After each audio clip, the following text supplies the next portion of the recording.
On nous donne deux nombres entiers, A et B. A égale 4200, B égale 2310. On nous demande de les décomposer en produits de facteurs premiers, puis de déterminer leur PGCD. Donc nous allons commencer par les décomposer en produits de facteurs premiers en utilisant la méthode classique, c'est-à-dire en cherchant les diviseurs premiers de chacun de ces deux entiers, en commençant par 2, puis 3, 5, 7, ainsi de suite.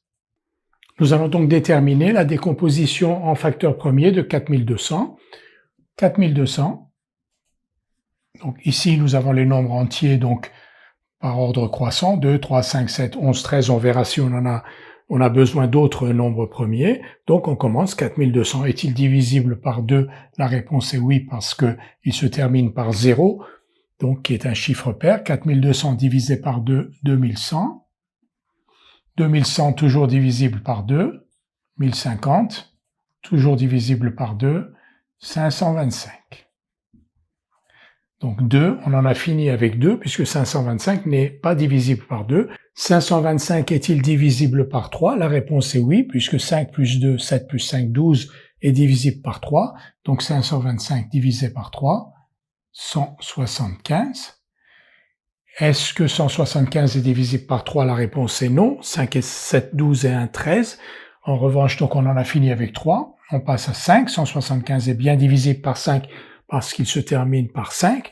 Vous savez que le critère de la divisibilité par 5, c'est que le nombre se termine par 5 ou par 0. Ici, c'est 5. 175 divisé par 5, donc 35. 35 est encore divisible par 5, 7. Et ensuite, 7 divisé par 7, 1. Et donc, 4200 égale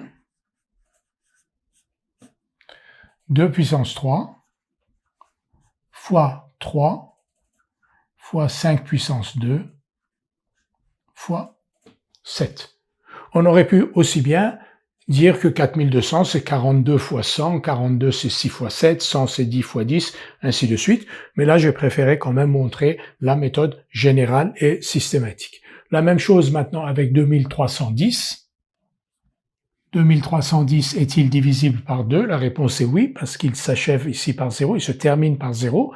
Donc 2310 divisé par 2, 1155. 1155 est-il divisible par 2? La réponse est non. Par 3, 1 plus 1 plus 5 plus 5, ça fait 12, donc c'est divisible par 3. Ici, on divise par 3, donc 3, 8, 5, 385. Est-ce que 385 est divisible par 3? 3 et 8, 11 et 5, 16, donc non. Divisible par 5, oui. 385 divisé par 5, donc ici, 7 fois 5, 35, 77. 77 n'est pas divisible par 5, on passe à 7. 77 est bien divisible par 7. Ici, 11. Et donc 11 et 1.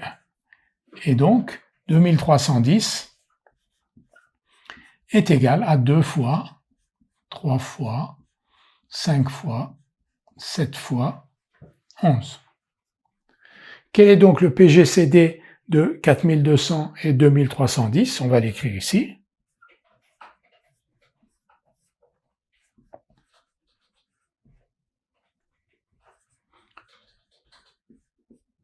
On va donc déterminer les facteurs en commun, 2, 3, 5 et 7 sont en commun. En revanche, 11 qui divise 2310 ne divise pas 4200.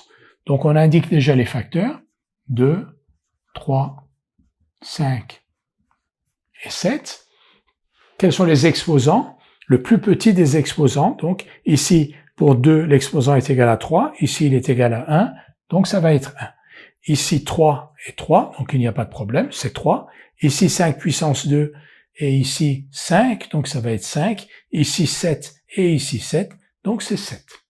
2 fois 3 fois 5 fois 7, ça veut dire 2 fois 3, 6 fois 5, 30 fois 7,